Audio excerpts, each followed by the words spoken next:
Hello Taurus, Sun, Moon, Rising, and Venus signs. Kamusta kayo? Sana po'y nasa mabuti kayong kalagayan. Welcome back po sa Star Tarot. At kung bago kayo rito, welcome din po kayo.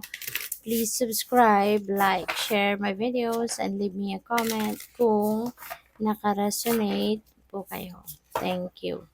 So, first card ni Taurus, we have prosperity. Taurus, napakaswerte mo.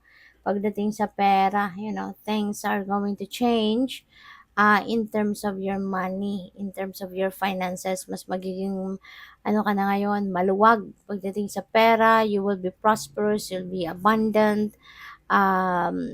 magkakaroon ka na ng financial gain sa ngayon, magkakaroon ka na ng financial comfort, no? Kasi marami na ang pwedeng dadating na pera. Marami pwedeng papasok na pera sa inyo. So, we have full moon celebration. This is beautiful.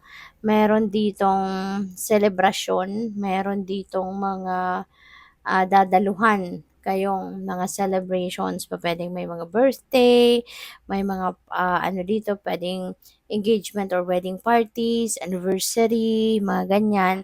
Or baka meron nakapasa sa board exam, ganon, at ngayon magpapaparty, magsa-celebrate. Pwede rin na meron ditong reunion, diba? Pwedeng family reunion, pwedeng reunion ng mga magkakaibigan, dating magkakatrabaho, mga ganyan.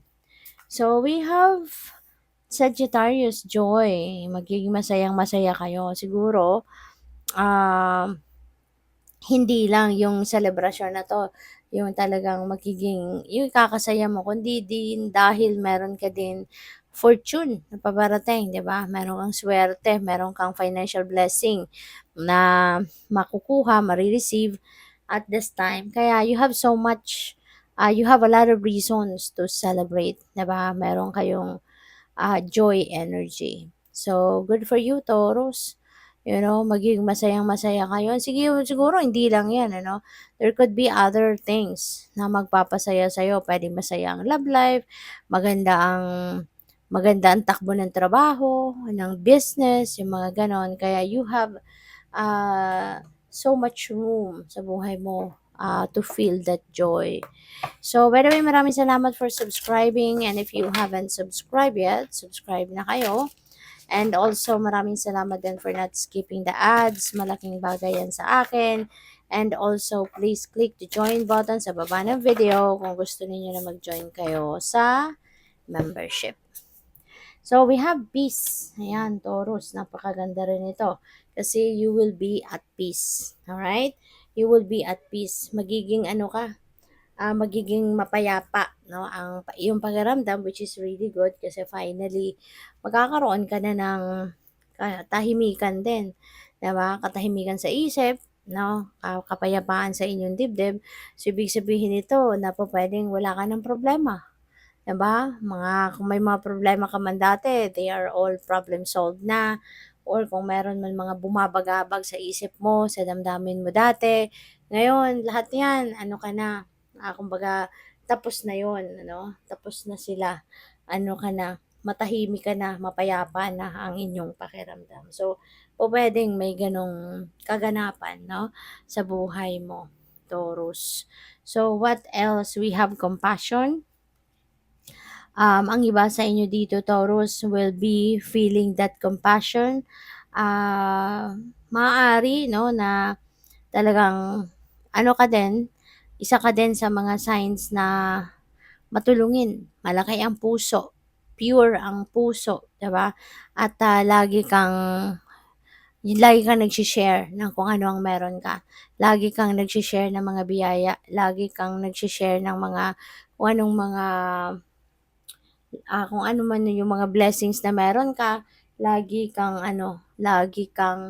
nagbabahagi, sa ibang tao, hindi ka madamot, no? Kaya mas marami pang blessing ibibigay sa iyo. Tulad nito, may prosperity ka, 'di ba? May mga bagay, na i-celebrate ka, joyful, peaceful ka.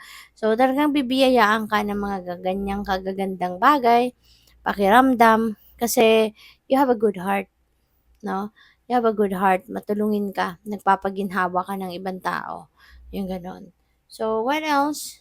We have protection. Ayan. So, for some of you, Taurus, maaari na ang iba sa inyo dito is divinely protected, 'di ba? Paalala ito sa'yo na wala kang dapat na ikatakot, wala kang dapat na ipag-alala kasi you are divinely protected, 'no? So, kahit ano man ang ano mo, kahit ano man ang, gawin mo, sige lang, go for it, magpakatapang ka, tapangan mo at, walang walang makakaano yan sa inyo, walang makakabasag ng kung ano man ang gagawin niyo because you are divinely protected. You are being taken care of. Alright? So, what else? Tignan natin kung ano pa ang mga messages and energies ninyo surrounding you this week.